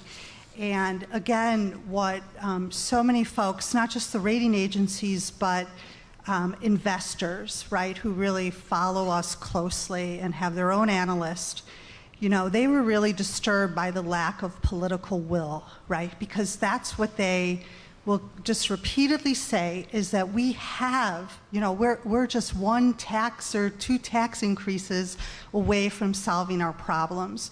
So now we have a tax increase in place. Maybe it's not enough. Maybe you like or you don't like the budget. But it's really going to come down to what Gal said about living within our means and, and also improving the economy, creating jobs, attracting businesses with stability. And, the question I would pose is, what's going to happen in the next year and a half? Are we just at a standstill until the legislative races and the governor's race is over and we know the results? We really need a capital budget. The $31 billion Illinois jobs now is really winding down in large part because, as Lauren said, we can't afford to borrow anymore because the tax revenues put in place have not generated the revenue that they were supposed to, and we've had to dip into the general fund. So, I guess that's, I'm just wondering, are we at a standstill? Is the legislature and the governor going to be able to work together in the next year? That's going to determine whether or not, we dig a little deeper into the hole or whether we continue to chip away. Thank you, Yvette. Representative Neckarts. The word I always use for this is discipline, that we are simply going to have to exercise discipline as the citizens of the state of Illinois and your representatives to dig our way out of this. I do think it's going to be a rough go until the 2018 election cycle is over, because there is a lack of trust at the legislative leaders and the governor's level. I don't see that changing, and so we are going to be, I think, sort of grinding along and bumping along until the 2018 election. And I think we have to have realistic expectations about what the services government is going to be able to deliver given the financial situation that we have. And I hope that the legislative leaders that have a larger bully pulpit than the rank and file members of the General Assembly will speak to that and tell the citizens of Illinois the truth about what to expect and from the services that the government can afford given the level of taxation. Thank you, Elaine. Lawrence, can we share that chart that you got? Yeah, we put those charts out on the table. Okay. That's why I was referring to them. And if you want any more of them, there's a couple staff of the Civic Federation who remind me they did all the hard work, and all the knowledge about government tax and finance comes from our outstanding staff. Aaron Oates is here and Katie Broom, who helped publicize that. I'll close with one thing. We can't wait for the next governor or the governor election or re-election to address the problems we have. We have a short amount of breathing room because the state of Illinois was not downgraded to junk. We are now going to take a spectacular action and borrow $6 billion to make up for our last 2 years of mistakes. We're going to take 12 years to pay it off. We need the state to come together and build confidence, show that we have the ability to govern. That is really what it has come down to. Can our government institutions live within their means? Can they move us forward? Can they set up that framework? We are losing population in the state of Illinois. There are many horrors that we can point out to as a result of the budget impasse, including the underfunding for our most vulnerable citizens. But the worst thing that I think we did was we did not recognize the importance of keeping our young people not only safe, but in Illinois. So higher education needs to be rationalized. Addressing violence has to be a top priority. All of that for the last 2 years has been relatively silent in the General Assembly because we don't have a budget. We can't really project. So we need to move forward. We need to be honest with people. And all of you need to hold your elected officials, not just your governor candidate, not just your U.S. senator and congressperson, but your state representative and state senator. They have a responsibility in articulating what their plan is for fixing the state of Illinois, what they support. I have a long list of things that most people don't support. We need to know what they do support in order to fix the state. Thank you. Well said. Thank you to this great panel.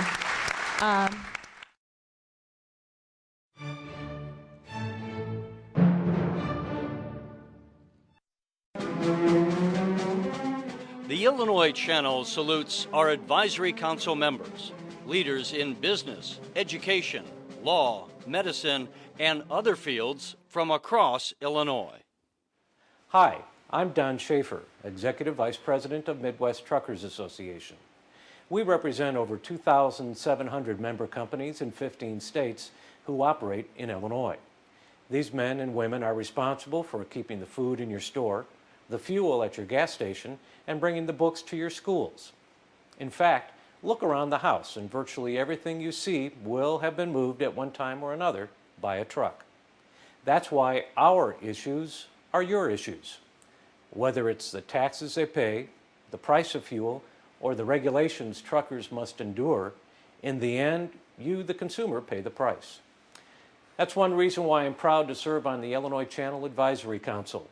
Just as truckers deliver the goods on our nation's highways, the Illinois Channel delivers the information you need on your information highway. The Illinois Channel reaches 1.4 million cable homes across the state, as well as making their programming available as a video stream on their website at illinoischannel.org. Delivering the goods is Midwest Truckers' business. Delivering the information you need to stay connected to the actions of state government, that's the Illinois Channel's business. The Illinois Channel, it works for all of us.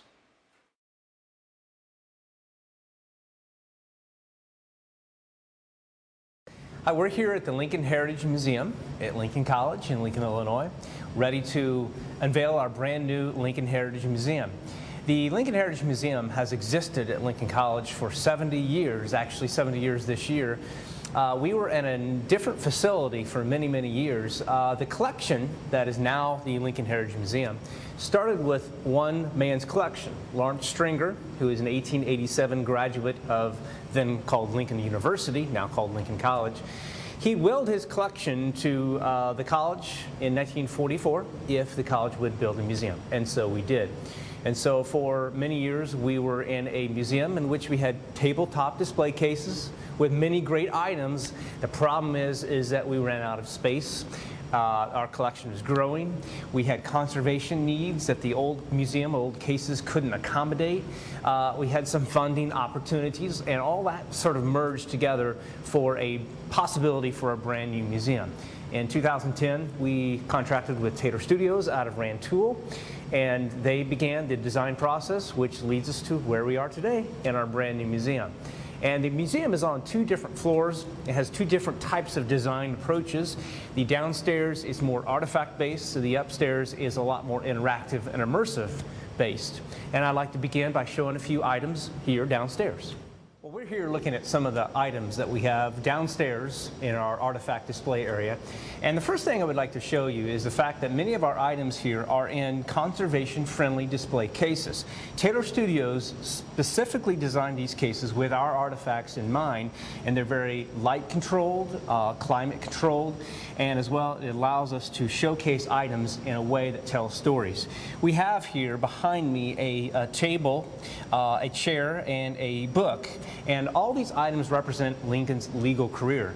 We also have the heading Honesty and Empathy. What we've tried to do with our items is do 2 things. Number 1, tell stories with the items, because we don't want them to be stagnant pieces that are just there. We want them to be living things that represent stories about a person's life, in this case, Abraham Lincoln's life. This law book was a very book that Abraham Lincoln used. It's a supplemental law book, and what Lincoln would read through this, it's a case study, and he would actually carry this with him when he would argue cases, when he was on the circuit, when he was in different courtrooms. So this very book Lincoln would have used. This chair comes from the Postville Courthouse, which was a courthouse on the circuit, the 8th Judicial Circuit in which Lincoln practiced law. So we have stories about these items, but we also then broaden the stories by talking about the people. For instance, we have John Stewart, Stephen Logan, William Herndon, and information about who these people were and why they were important in Lincoln's life. And as well, we have that merged with character qualities, because in the end, it's the characteristics of Lincoln, I think, that make him great. And honesty and empathy is one of the things that people most noted about him. Samuel Parks, we have a quote here from him that, "For 25 years, I knew this man. He's the most honest man I'd ever met."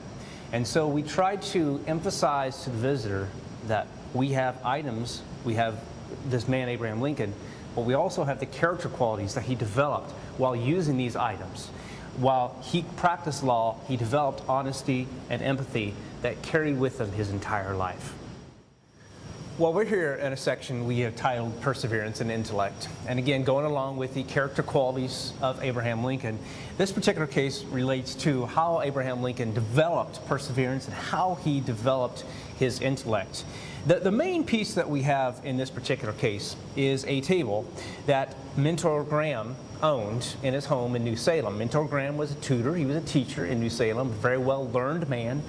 And Abraham Lincoln, who had only had less than a year of formal education, came to New Salem with that lack of education and met Mentor Graham. And at this table in Mentor Graham's home, Lincoln was tutored on math and English and the finer points of philosophy and ethics, all the sort of things that Lincoln himself would internalize and he would use to further his career, but also to further his intellect and to further his character himself. And I can just imagine at this table, Lincoln is poring over with books on a candle, with a candlelight, with Mentor Graham. And I think what's interesting is to juxtapose the table with this particular letter. This letter is a land agreement from Indiana from 1819 that bears the signature of Thomas Lincoln. Now, Thomas Lincoln was Abraham Lincoln's father. But what's interesting about it is Thomas Lincoln was largely illiterate. And so all he signed was the little X in between Thomas Lincoln. Abraham Lincoln became what I would believe to be one of the greatest wordsmiths I have ever met. The ability to put so much words together in the way he did, to me, is amazing. But I have to see how, I have to contrast that with the fact that Lincoln came from this. He came from Thomas Lincoln, who was illiterate. And that middle ground between the great wordsman that Lincoln was and his father, who couldn't even sign his name, is right here at this table. I think this is the crossroads. This table represents Lincoln becoming the self-made man, and a man who wanted to grow his intellect all he possibly could. But of course, we don't just title it intellect, we title it perseverance and intellect, because Lincoln had to overcome all sorts of odds to get there. And I love pointing on this table, especially to kids, to show, look, Lincoln read. He read all he possibly could. And if you want to become an educated and intellectual person, like we all do, read, for heaven's sakes. And again, so this table represents so much about Lincoln, but also so much about what life was like in Lincoln's time. You know, one of the things that we have to do in a museum to tell the whole Lincoln story is to become very personal. In the end, Lincoln has to be made relatable, and he is a human being. And so one of my favorite cases downstairs is this case here, which goes into depth about the personal side of Abraham Lincoln, his family, and how he was personally affected by the war. So let me tell you a little bit about some of the items that we have in this particular case. The Lincoln family is what we prominently highlight in the background.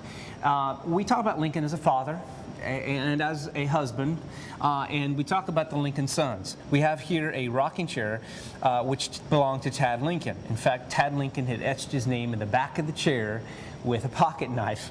We encourage young kids not to do this when they go home. But the fact is that it's a very personal piece of the Lincoln history, of the Lincoln family. And these young boys, Willie and Tad especially, were a little rambunctious. And so we say, here's the Lincolns being the Lincolns. Also, we have a lock of Willie's hair, and Willie died in 1862 when Lincoln was president. And so a very, very personal piece of the Lincoln story. Another thing, though, I think that makes Lincoln personal in this case is how his friends and how the Civil War merged together. We have a story here of Elmer Ellsworth. Elmer Ellsworth was a colonel in the Civil War, but before he was a colonel in the Civil War, he was a friend to the Lincolns. He clerked for Abraham Lincoln in Springfield, and then came out to Washington, D.C. With the Lincolns, played with Willie and Tad when Lincoln was president at the White House. And Colonel Ellsworth, originally from New York, raised a company of zouaves to volunteer. And then in May of 1861, Lincoln had commented that he could look out the White House window to Alexandria, Virginia, and see the Confederate flags flying. And that bothered Elmer Ellsworth because he knew it bothered his friend, the president. And so Elmer Ellsworth went to the hotel, took the flag down, and as he was coming downstairs was shot by the hotel owner. And this becomes the first death in the Civil War, the first officer's death in the Civil War. And Lincoln was personally affected by it. There were a company of men who went to the White House tragically, or saw Lincoln after this, and saw how Lincoln was just beside himself, devastated by this particular death. And so the death of the Civil War was something that Lincoln could not escape. Edward Baker, another good friend of Lincoln's, also died in the Civil War, and it became very, very personal. And Lincoln was also very, very accessible. And also one of my favorite things about this case is we have some notes here that Lincoln wrote. And when weeping mothers would come, or there would be men who would come seeking political office, Lincoln would write out the note. Or if there was someone seeking a pardon, Lincoln would write out these notes, and he would give to them. And it became something that Lincoln believed he had to do. He said, if these people only want to see me for a moment, and if they were satisfied, then that is all I can do. And so again, the personal side of Lincoln really in many ways completes the story of who this man really, really was. Well, this is just a few of the items that we have downstairs on the first floor level of the Lincoln Heritage Museum, so we definitely want everyone to come and see these items and see so much more.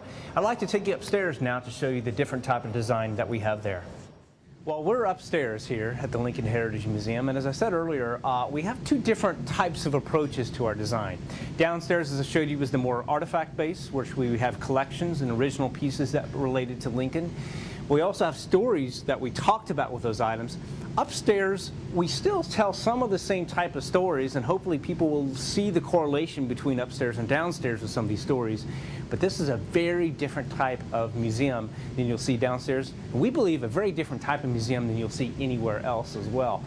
The upstairs design, we have two different types of modes. A mode where you can simply walk through, like we are right now, with the lights on and objects which you can touch, but there's no audio-video. But then we do have the full immersive audio-video design option, in which if a person wants to do that, it's an hour and 15 minutes long, and touch points trigger video and trigger audio and things like this. Well, let me tell you about then some of the items and some of the ways we talk about the Lincoln story upstairs. The Lincoln story upstairs is sort of a life review, that we're wanting the visitor to imagine that you are walking with Lincoln. He's seen some items that would represent some of the things he may have seen, pictures which are pictures he saw, and objects which you can actually physically touch. We're actually breaking barriers in this museum because we encourage people to touch. Yes, in a lot of museums, you could slap the hand for touching things, but actually upstairs, these are all recreations, and we actually encourage people to reach out and touch objects on the table or on the wall. And as I said, with the audio-video design, those are objects which are touch points, which trigger, as soon as you touch it, you hear voices. In this case here, the audio-video is not on, but you can still touch the objects, and I still think get a sense of what Lincoln's life was like. The room we are in right now is a recreation of his office, the cabinet room, Lincoln's office, which is now called the Lincoln bedroom of the White House. And throughout this particular room, there are ample opportunities for people to sort of see what Lincoln's life was like as president. We hear stories, for instance, about Mary Lincoln. And we hear stories about the differing views of Mary Lincoln. Because the reality is we don't want the visitor to come away with this view that it's crazy Mary all the time. We have, for instance, 6 different views of people. People who did say that Lincoln, or that Mary Lincoln was, I think one quote says, that she was a short, fat, underbred woman. But we also hear another woman say, you know, Mary Lincoln was a woman of class, and she was very elegant. We hear John Hay, one of Lincoln's secretaries, talk about how the Hellcat is getting more Hellcatical day by day. But we hear Lincoln talk about, I fell in love with this woman when I was young, and I've never fallen out. We also talk about in this room about the sorrow of Lincoln. You know, when I told the story of Elmer Ellsworth earlier, we hear the story of Elmer Ellsworth again in a different way. We hear the story of Edward Baker dying, Willie dying, and we also hear Elizabeth Keckley's voice talking about the sorrow that just gripped Lincoln. And this was a room that he never really could escape the war. This was his war room. Yeah, he did go to the telegraph office, he did go to the old soldiers' home, but this is a room that we want the visitor to get a sense of what it was like for Lincoln to carry the burden of the Civil War on his shoulders. We have a Civil War tent for people to sit inside and watch a video about the Gettysburg Address and to see moments of the Civil War. We also have touch points that talk about the first inaugural and the second inaugural, which were Lincoln's writings. And so we hear again the Lincoln's voice, and we can read some of those very words which defined American history. And this is just one of the many rooms that we have upstairs, and many opportunities for a visitor to come through and to get a better appreciation for what Lincoln's life was like.